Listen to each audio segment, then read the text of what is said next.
Muy buenos días, muy buenas tardes a todos. Les quisiera invitar a leer un texto en Primera Tesalonicenses, primera carta del apóstol Pablo a los Tesalonicenses, capítulo 1.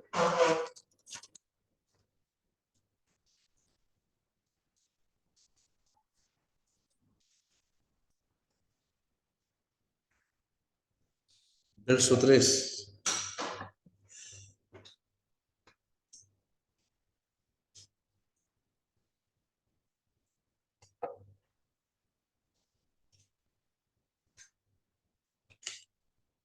Capítulo 1, Primera Tesalonicenses, verso 3.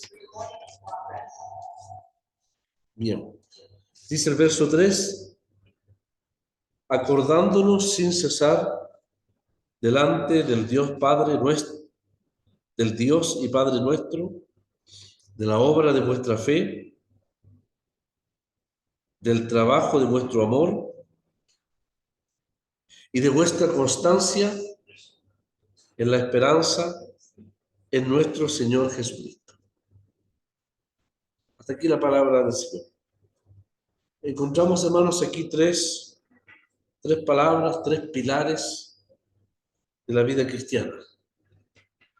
Estas tres expresiones que son la fe, la esperanza, la fe, el amor y la esperanza constituyen la biografía del creyente. Son tres cualidades que expresaron los tesalonicenses en su conversión, en su servicio y en su esperar. Por ejemplo, en el verso 3 está la obra de vuestra fe. Y la obra de vuestra fe está expresada ahí en el verso 9, cuando dice, ellos mismos cuentan de nosotros la manera en que nos recibisteis y cómo os convertisteis de los ídolos a Dios. Así que el resultado, la obra de la fe de los tesalonicenses se expresó en la conversión. Por los frutos evidentes de su conversión, el apóstol da gracias a Dios porque los resultados de esa conversión son la evidencia de una obra genuina de Dios en sus corazones y de la fe que ellos pusieron cuando escucharon el Evangelio. Así que la obra de la fe, que podría leerse así también, de la fe con mayúscula, es el hecho de que se convirtieron. Entonces no hay medias tintas, no hay un testimonio diluido, hay una evidencia clara, tan manifiesta que en el contexto de la carta, en el capítulo 1, el apóstol da gracias como Dios obró en ellos. No leímos el verso 5 en adelante, pero el apóstol o los apóstoles Pablo, Silas y Timoteo tuvieron la certeza que cuando ellos predicaron, las almas recibieron la palabra. No solo la certeza de los que se convirtieron, sino también la certeza de los predicadores. En este caso, dice, nuestro evangelio no llegó a vosotros en palabras, sino que llegó en poder, en el Espíritu y en plena certidumbre. Entonces, predicaron con poder, bajo la dirección del Espíritu, y la plena certeza de que Dios estaba obrando en los corazones. Y la evidencia está en la conversión de todos estos hermanos en Tesalónica. Entonces la conversión es resultado de la fe puesta en el Señor. El Señor dijo, por sus frutos los conoceréis. Y la evidencia de esa fe se expresó en obras de justicia, no para salvación, sabemos, sino como obras, como evidencia de la salvación. La segunda palabra que encontramos es el amor. Y el amor tiene que ver con el amor hacia el Señor que se expresó en servicio. Porque dice, acordándonos del trabajo de vuestro amor. La palabra trabajo ahí significa un trabajo arduo, un trabajo hasta el cansancio si es necesario, por amor al Señor. Ellos proclamaron el Evangelio y el amor les llevó inclusive en medio de la oposición a hablar del Señor.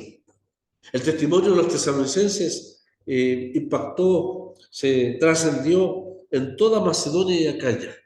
o sea, lo que era antiguamente Grecia. Macedonia, la parte del norte, y Acaya, donde está Corinto, la parte del sur. No es que ellos recorrieron toda aquella zona. Lo que pasa es que la noticia de la conversión de los tesalonicenses llegó hasta esas vastas regiones. Los mismos inconversos se encargaron de transmitir el hecho de la conversión de estos creyentes. De manera que, dice el apóstol, ellos mismos cuentan de nosotros, es decir, los inconversos cuentan de nosotros la manera en que nos recibisteis y cómo os convertisteis de los ídolos a Dios. Y miren lo que dice aquí, para servir al Dios vivo y verdadero. Entonces, la fe sola no tiene sentido si no va acompañada de obras o resultados o frutos evidentes de esa conversión. Por eso Pablo habla de la obra de vuestra fe.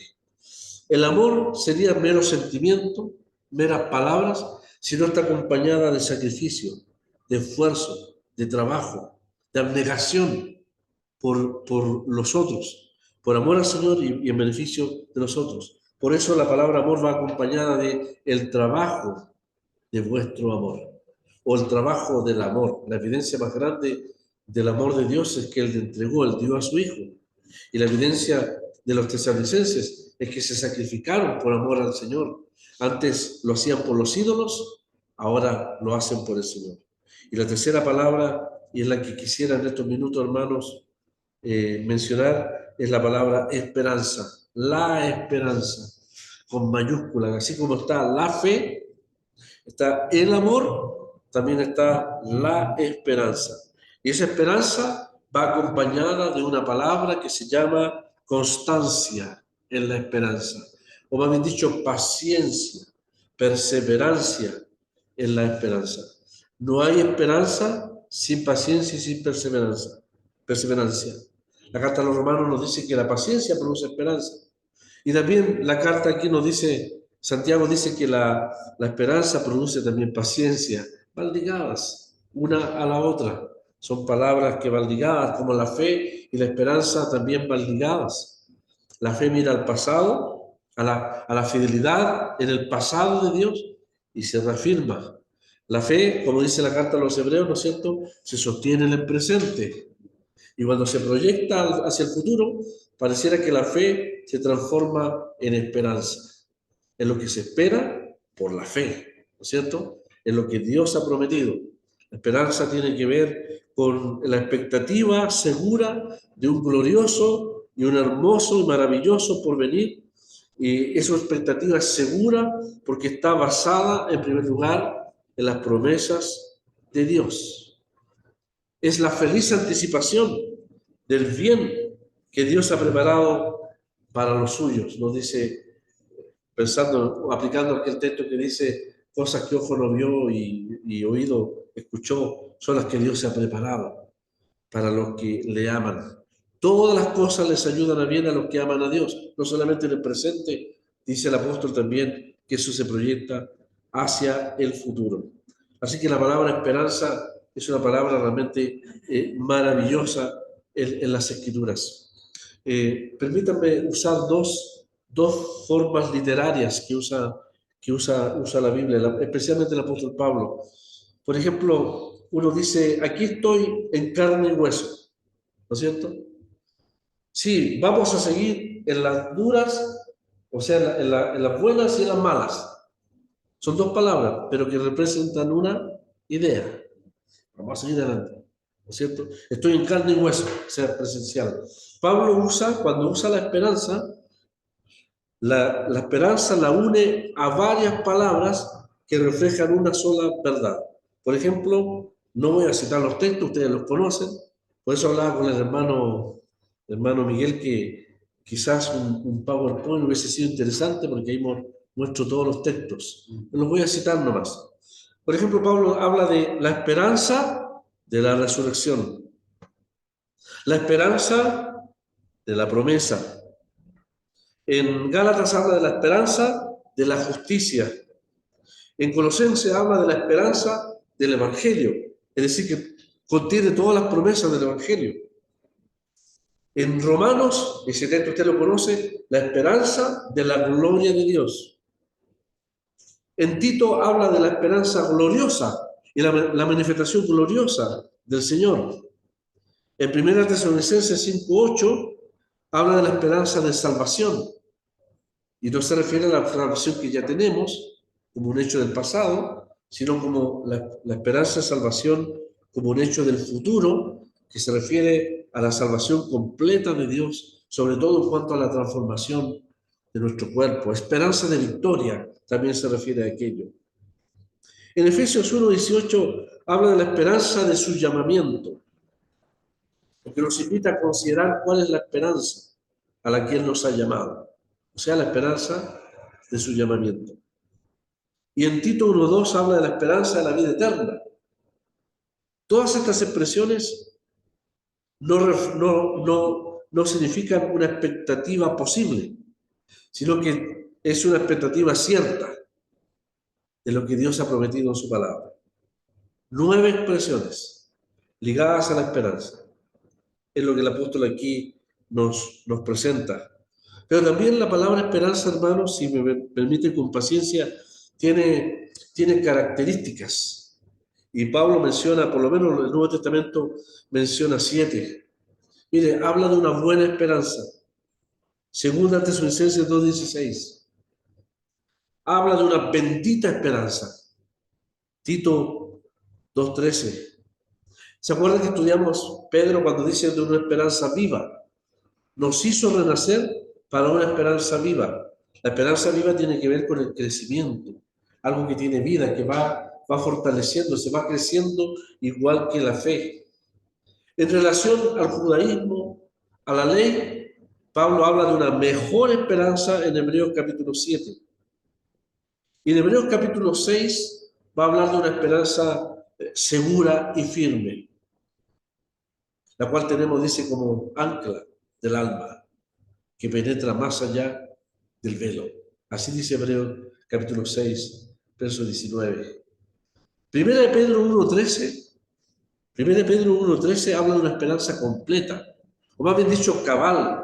Es decir, la exhortación de la palabra a nosotros los creyentes es que efectivamente esa confianza, esa constancia en la esperanza sea hasta el final. Dice ceñir los lomos de vuestro entendimiento, dice ser sobrios y esperar por completo. Entonces la palabra esperar por completo se refiere a una esperanza hasta el final, completa, cabal. La vida cristiana lo hemos traducido, no es un entusiasmo, no es un mero sentimiento, no es una actividad transitoria, efímera, es algo permanente. Es algo permanente. Recordemos que el apóstol Pedro está exhortando a esa esperanza cabal o hasta el final a cristianos que están sufriendo por causa del Señor.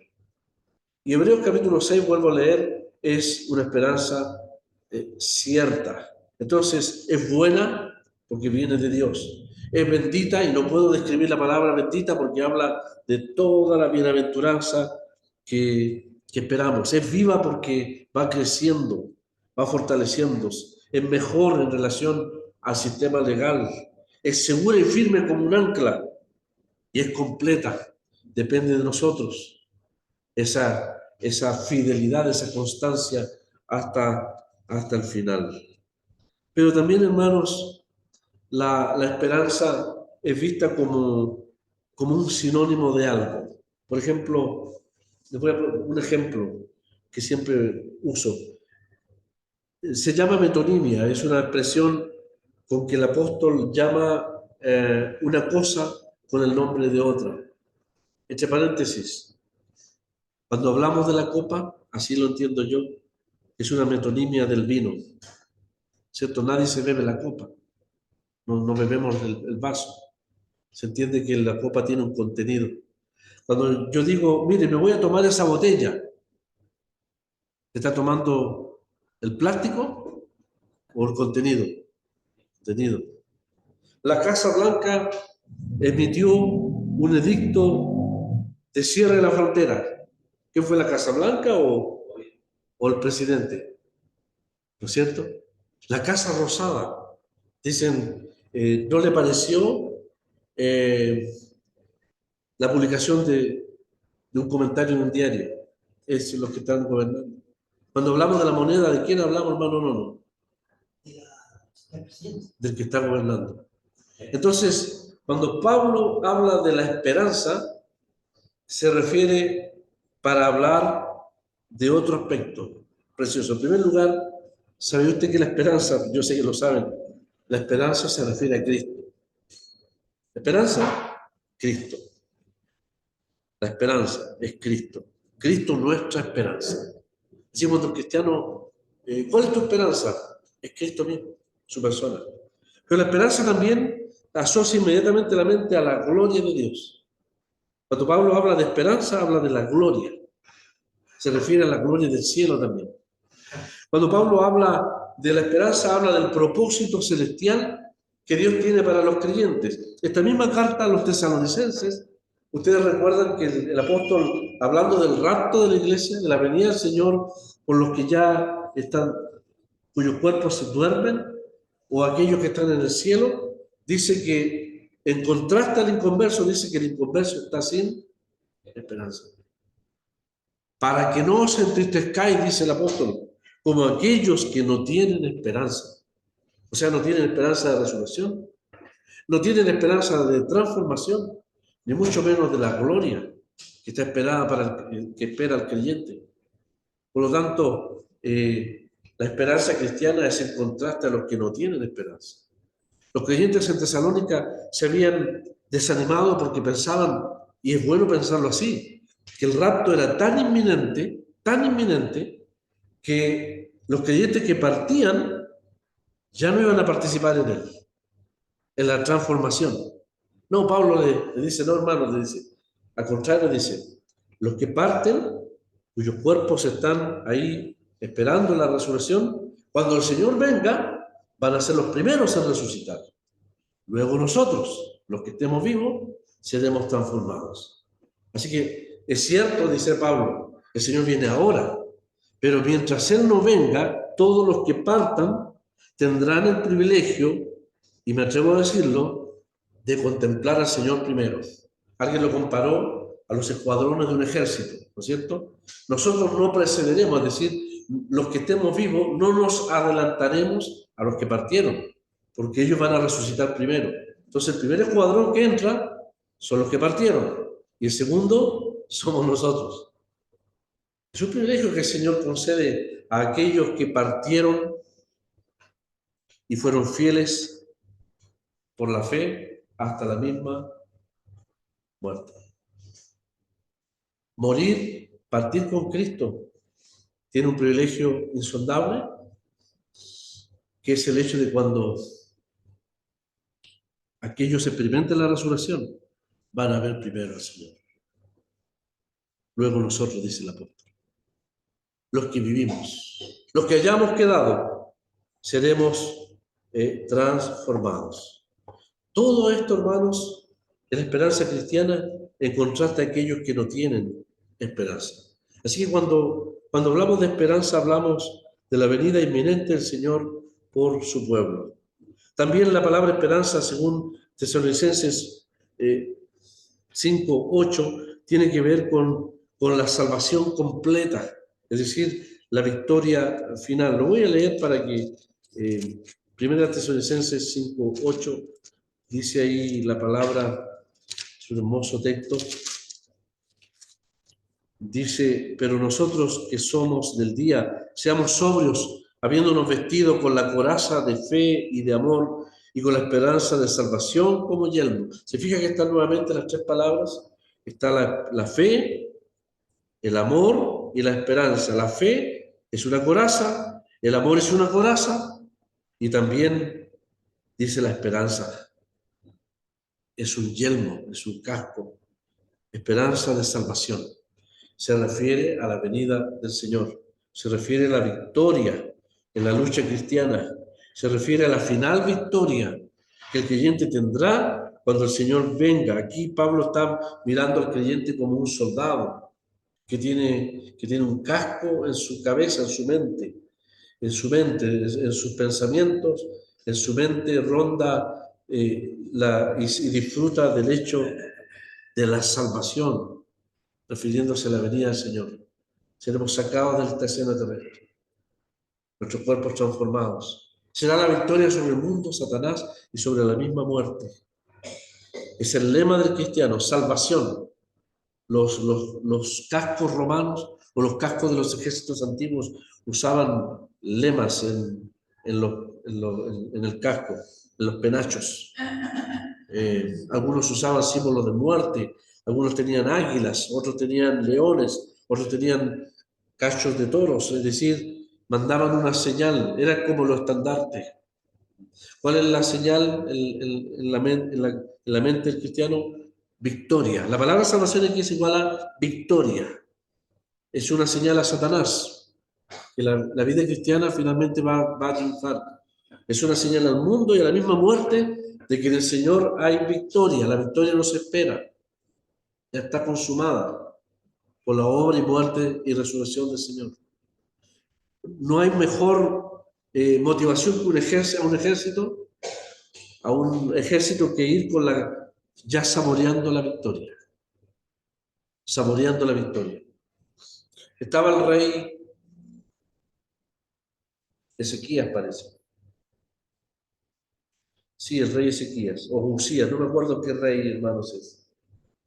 Un gran ejército viene, enorme, de Etiopía.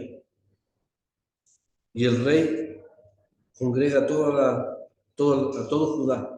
Dice que estaban las mujeres, los niños, los ancianos, todos orando, y el rey orando al Señor. Oh, Señor, decía él, tú sabes que la salvación no es ni por muchos ni por pocos, sino por el poder de Dios. Y de repente el Espíritu Santo vino sobre uno de los que estaba en la concurrencia, y ese hombre habló y dijo que el Señor ya había dado la victoria, que los enemigos se habían entregado. Está en el libro de los Reyes. Y cantan y alaban al Señor antes de la batalla, porque la batalla ya está ganada por la seguridad que el Señor les da. Ese ejército iba con la mayor motivación, la más alta moral que un ejército puede tener, es saber que la batalla ya está garantizada. A eso se refiere el yelmo de la salvación, que en la palabra de Dios y en las promesas de Dios, la batalla ya está ganada. En ese sentido, la palabra esperanza tiene que ver con una victoria segura de parte de Dios. Entonces, tiene que ver con la propósito celestial, la salvación completa y también la esperanza. Cuando hablamos de esperanza, la Biblia habla de liberación. La liberación de nuestra debilidad, del estado en que estamos de debilidad, para un estado de gloria y perfección. La misma creación, dice la Biblia, en Romanos 8, espera esta liberación. La misma creación inanimada o animada tiene esta esperanza, este anhelo, este gemir de la transformación de parte de Dios. La creación gime, dice la Escritura. Cada vez yo estoy creyendo menos en el cambio climático. Yo creo que la creación está gimiendo más. Está gimiendo más. Es la protesta de la creación. Como un autor lo ha dicho. Es como el caballo, el caballo que quiere sacar al jinete, lanzar al jinete. El jinete son los hombres, los seres humanos, malvados, perversos, un mundo de pecado, más encima en una creación caída. La creación gime por la transformación. Y el apóstol usa las palabras, y nosotros también gemimos por esa liberación. Llegará el día en que los hijos de Dios habitarán la tierra en una creación transformada. Esa es la verdadera ecología que encuentro en la Biblia. El hombre inconverso pretende unirse a una creación caída. Pero el propósito de Dios, según el Salmo 8, es que un día el Señor estará reinando con su pueblo y la creación será libre de la esclavitud, de esa ley de muerte y destrucción que domina todo el universo. Esperan tiempos maravillosos para la creación, pero sobre todo para nosotros, los creyentes en Cristo. Así que, hermanos, cuando hablamos de esperanza, hablamos de Cristo, nuestro bendito Salvador, hablamos del cielo, hablamos de la gloria que nos espera, Hablamos de la salvación inminente en la venida del Señor. Hablamos de una salvación completa y de una liberación de Dios. Es lo que encontramos ahí en la palabra esperanza. Y para terminar, somos exhortados, hermanos, somos exhortados en esta palabra bendita que es la esperanza, somos exhortados a regocijarnos en la esperanza. Romanos 5:2. Y nos regocijamos en la esperanza de la gloria de Dios. Somos llamados a tener todos una misma esperanza. ¿La tenemos o no? Efesios capítulo 4 habla de la unidad, una fe, un bautismo, una esperanza, dice la palabra.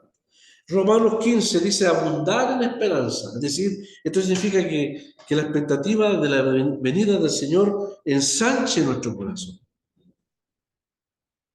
produzca el gozo, así el amor también, así como Juan dice que el amor debe ser perfeccionado en nosotros, es decir, debe ser cabal, completo, de un corazón ensanchado de amor, así la esperanza debe ensanchar el corazón, abundar en la esperanza. Dice, debemos esperar, y esto es una redundancia, mire la redundancia del apóstol, esperando la bienaventurada esperanza. Se refiere a la venida del Señor. Y la manifestación gloriosa, dice, de nuestro gran Dios y Salvador Jesucristo. No dejarse mover de la esperanza, dice Colosenses. ¿Qué es lo que el mundo quiere hacer? Que la vida pretende ser. Que Satanás quiere hacer. Lo que yo he aprendido de Efesios 2 dice que miremos la riqueza, lo rico que somos. Satanás quiere que andemos en pobreza. Como tenemos una esperanza gloriosa, que andemos en tristeza. El mundo también quiere lo mismo. Aquí dice no dejarse mover de esa esperanza, una esperanza sólida, firme, de tu posición, de tus bendiciones en Cristo. Y vuelvo a repetir la última exhortación del apóstol, la penúltima, dice, y esperar por completo. Es una esperanza firme y es una esperanza constante, como los faros. Los faros son golpeados, ¿no es cierto?, por las olas del mar y grandes tempestades. Pero no he visto que los faros se caigan, aunque sean golpeados, porque tienen una luz que proyecta. El faro me habla de esperanza, habla de seguridad, habla de confianza. Y finalmente, somos exhortados a que esa esperanza se mantenga hasta el fin, según la carta a los Hebreos. Tengo aquí varias citas en la carta a los Hebreos, yo sé que los hermanos la han estudiado. Hebreos capítulo 3 dice que vuestra esperanza, vuestra profesión de la esperanza sea también hasta el final. Hay dos figuras de la esperanza en el Nuevo Testamento. Una de ellas ya la vimos, es el casco, es el yelmo de salvación, ¿no es cierto? La esperanza, salvación como yelmo. Y la segunda figura está en Hebreos 6, que habla de la esperanza como una ancla. Pero es un ancla que no se tira al azul del mar, sino al azul del cielo. El alma lanza el ancla, esa esperanza, y se agarra a la roca firme, no del mar, sino la roca firme de la persona de Jesucristo. Así dice Hebreos, a quien tenemos la esperanza como segura ancla del alma, donde está nuestro sumo sacerdote, sentado a la diestra de Dios. Para que por dos cosas inmutables, en las cuales es imposible que Dios mienta, tengamos un fortísimo consuelo. ¿Cuáles son las dos cosas inmutables? Ustedes lo saben, la promesa y el juramento, ¿no es cierto? Dios prometió a Abraham cuando salió de Ur, pero le juró cuando ofreció a Isaac, por mí mismo he jurado. Así que hay dos cosas por las cuales el apóstol o el escritor a los Hebreos dice, mire, nosotros los creyentes, al igual que Abraham, tenemos promesas y tenemos juramento. Por lo tanto, el ancla está puesta en la persona del Señor Jesús, su ministerio eficaz, poderoso, a favor nuestro. El ancla nunca se va a soltar. Los barcos pueden perder el ancla en lo profundo del mar, pero el ancla está sujeta en una sólida roca que es el ministerio sacerdotal permanente y diario. ¿Qué dice Hebreos? Dice dice que acudamos al trono de la gracia para alcanzar misericordia y hallar gracia para el oportuno socorro. Ese es el trono, esa es la roca sólida. El hecho que tenemos un Salvador, un sumo sacerdote que intercede, que vela hasta el final. Somos llamados a que nuestra esperanza, nuestra confianza, nuestra expectativa sea hasta el final, pero también se nos dice que esa esperanza está agarrada firmemente a la persona del Señor. El bote puede ser muy pequeñito, una barquita de madera golpeada por el mar y las olas, pero el bote tiene algo sólido, tiene una cuerda y un ancla. Eso se llama la esperanza. Y esa esperanza es sólida, porque está puesta en la persona del Señor y en todas sus promesas. El apóstol entonces dice, da gracias a Dios por la obra de la fe, el trabajo de vuestro amor y vuestra constancia en la esperanza. La esperanza gloriosa, por supuesto, es la venida del Señor por nosotros. Que el Señor bendiga su palabra. Amén. Ya, vamos a orar. Padre Santo, gracias te damos en esta mañana, en esta tarde, al abrir tu palabra, a considerar estos tres pilares de la vida cristiana. Gracias por la obra de salvación que tú hasta el día de hoy sigues haciendo en las vidas de muchos. Nosotros damos gracias por la salvación que tenemos en Cristo. Gracias por la oportunidad de servicio al Dios vivo y verdadero. Un servicio que puede ser abnegado, sacrificado, que vale la pena, que tiene recompensa y que trae gloria a tu nombre. Ayúdanos a ser como los tesalonicenses, sirviendo por amor. Y gracias por la esperanza bendita, que es el Señor, que es la gloria del cielo, que es la vida eterna, que es la liberación, que es la transformación. Padre, que son todas las promesas que tú has dado a tus hijos. Gracias por esta maravillosa palabra, a la cual somos exhortados también a no ser movidos, a mantenernos firmes, a que esa esperanza se vaya ensanchando en nuestro corazón y que finalmente podamos gozarnos, aun cuando puede haber razones para no alegrarnos, gozarnos en aquellas cosas que son eternas y permanentes, que son las cosas que tú nos has dado. Recibe nuestra gratitud al retirarnos y al enfrentar quizás esta última semana del año. Ayúdanos a que esta fe sea fuerte, que este amor sea más abnegado y que la esperanza sea más gloriosa en nosotros. Lo pedimos agradecidos en el nombre del Señor Jesús. Amén. Amén.